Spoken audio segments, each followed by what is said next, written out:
আপনার ভালো দেখতে পারেন না, এরকম বহু লোক আছে না? এই হিংসা করলে অনেক সময় বদনজর লাগে, বদনজর। আপনার ভালো কিছু হতে আরেকজনের জ্বালা পড়া শুরু হয়েছে, এর কারণে অনেক সময় মানুষ ক্ষতিগ্রস্ত হয়। বহুবার এই সূরা পড়ে তৎক্ষণাৎ একেবারে পড়ার সাথে সাথে আমি কার্যকরিতা আমার চোখে বহুবার দেখেছি, আলহামদুলিল্লাহ।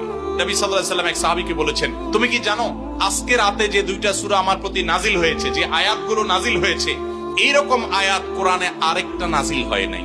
আমার বাচ্চার কোনো অসুবিধা হলে মাঝে মধ্যে আমার মিসেস বলতেন যে একটু দোয়া পড়ে খু দাও তো। আমি আমার মিসেসকে সাথে সাথে বলি, কেন, তুমি দিলে কি সমস্যা? অনেক সময় বাচ্চাকে নিয়ে আসেন, হুজুর একটু তাকে দোয়া পড়ে ফু দিয়ে দেন, একটু পানি পড়ে দেন। আমরা কি দোয়া পড়ি আজকে সেটা আমি আপনাদের সামনে ফ্ল্যাশ করে দিলাম, জানিয়ে দিলাম। আপনার যদি কোনো বিপদ হয়, আজকে অনেক ভাই প্রশ্নে লিখেছেন, অনেক সময় মানুষ বলে, ভাই আমার বাচ্চাটার এই সমস্যা, আমার ওই ওয়াইফের এই সমস্যা, আমার স্বামীর এই সমস্যা, আমার এই সমস্যা। আমরা আল্লাহর কাছে আশ্রয় চাইতে জানি না। আজকে শিখে যান, এই 2টা সূরা নাজিল হওয়ার যে প্রেক্ষাপট, সেই ঘটনা শুনলে আমাদের ঈমান আরো বেড়ে যাবে ইনশাআল্লাহ। নবী সাল্লাল্লাহু আলাইহি ওয়াসাল্লাম একবার অসুস্থ হয়ে পড়েছেন এবং অসুস্থতাটা এত মারাত্মক ছিল যে আম্মা জান আয়েশা রাদিয়াল্লাহু আনহা বলেছেন, অনেক কাজ তিনি করেন নাই, অথচ তিনি বলতেন তিনি করেছেন, মানে তার মনে হতো তিনি করেছেন। আবার অনেক কাজ তিনি করেছেন, তিনি ভুলে যেতেন। মানে এরকম একটা অবস্থা তার তৈরি হয়েছে যে স্বাভাবিক না অস্বাভাবিক, আমাদের অনেকের হয়। তখন নবী সাল্লাল্লাহু আলাইহি ওয়াসাল্লাম বিভিন্ন তখনকার যে চিকিৎসক ছিল তাদের সহযোগিতা নিয়েছেন, বিভিন্ন ট্রিটমেন্ট করেছেন, কিন্তু কোনোভাবে কোনো কাজ হচ্ছিল না। আল্লাহ রাব্বুল আলামিন তার নবী সাল্লাল্লাহু আলাইহি ওয়াসাল্লামের চিকিৎসার জন্য 2জন ফেরেশতা পাঠিয়েছেন। তাদের একজন ফেরেশতা নবী সাল্লাল্লাহু আলাইহি ওয়াসাল্লাম স্বপ্নে দেখছেন যে একজন ফেরেশতা তার মাথার কাছে এসে দাঁড়িয়েছে নবী সাল্লাল্লাহু আলাইহি ওয়াসাল্লামের, আরেকজন ফেরেশতা নবী করিম সাল্লাল্লাহু আলাইহি ওয়াসাল্লামের পায়ের কাছে এসে দাঁড়িয়েছেন। মাথার কাছে যে ফেরেশতা দাঁড়িয়েছেন, ওই ফেরেশতা পায়ের কাছে থাকা ফেরেশতাকে জিজ্ঞাসা করছিলেন যে এই লোকটার কি হয়েছে, অর্থাৎ নবী সাল্লাল্লাহু আলাইহি ওয়াসাল্লামের কি হয়েছে।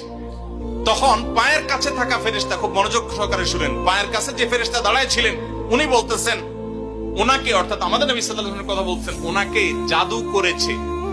পায়ের কাছে থাকা ফেরেশতা এটা বলার পর মাথার কাছে থাকা ফেরেশতা আবার জিজ্ঞাসা করলেন, কে জাদু করেছে?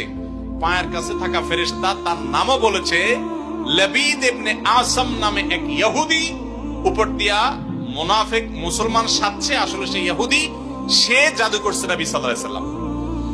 এটা বলার পর আবার মাথার কাছে ফেরেশতা জিজ্ঞাসা করলেন, জাদুটা কোথায় আছে, কিভাবে করেছে? তখন বলা হলো যে চুলে জাদু করেছে, জাদুর মন্ত্র পড়ে চুলে গিরা দিয়েছে, গিরা দিয়ে জাদু করেছে।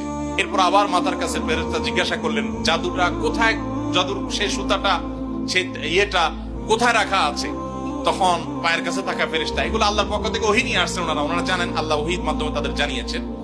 তো তারা বললেন যে, তিনি বললেন যে সেটা অমুক কূপের নিচে, পাথরের নিচে চাপা দিয়ে রাখা আছে।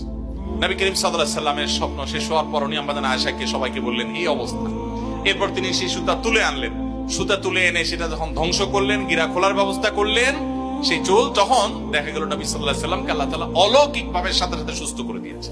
আপনি কোন আলিমের কাছ থেকে দোয়া দুরূদ পড়িয়ে নিতে পারেন, পানি পড়া নিতে পারেন, তেল পড়া নিতে পারেন, শরীরে ফু দিয়ে নিতে পারেন, এগুলো জায়েজ। রুকিয়া, ঝাড়ফুঁক বলে এগুলোকে, কোরআন আয়াত দিয়ে এগুলো করলে অসুবিধা নেই ঝাড়ফুঁক করা। কিন্তু আপনারা যারা এখানে আছেন সবাই এই আমলটা করতে পারেন। সেটা কি? সূরা ফালাক এবং সূরা নাস আপনারা ঠিক মতো